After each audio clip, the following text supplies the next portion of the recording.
So, Bennett, do you want to explain kind of what EA stands for? I know it's arguable and there's differences in opinion, but maybe you can attempt. Yeah.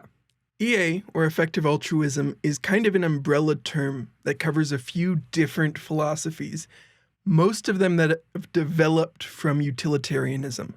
For those who don't know, utilitarianism is the collection of moral philosophies that focus on assessing morality by trying to measure the utility of the specific action. So by weighting the good against the bad, you can tell if a thing is good or bad. That's a oversimplification of the different variations of utilitarianism, but it works for our purpose here. Effective altruists take that and basically say, if you're going to be giving back in terms of your time, your money, whatever, you morally should be trying to do that in the most effective way possible. And so there's lots of versions of effective altruism that are relatively harmless, right? Like someone trying to do some research to assess a couple different charities and decide which one is going to have like the biggest impact for your dollar and things like that. The problem becomes that there are a few other groups of EA which have taken that philosophy and built on it even further. And many, like Sam Bankman-Fried, were a part of a group that considered themselves earned to give effective altruists. So these are individuals who believe that by building businesses, taking high-paying jobs, whatever, they can, despite not doing a lot of philanthropy or altruism now, can eventually put themselves in a position where they will be able to do lots of philanthropy.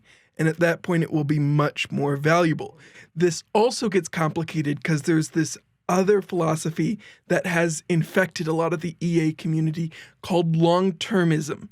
And this is the belief that basically future unborn creatures, lives, people, whatever, have the same moral worth as those who are existing today.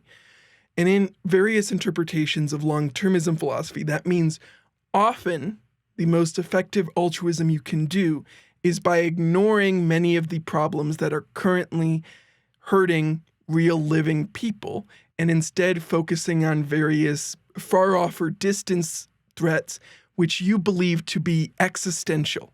And once you've categorized these risks as existential, meaning they threaten the existence of humanity, you are then justified in taking basically whatever steps you need to prevent that existential risk.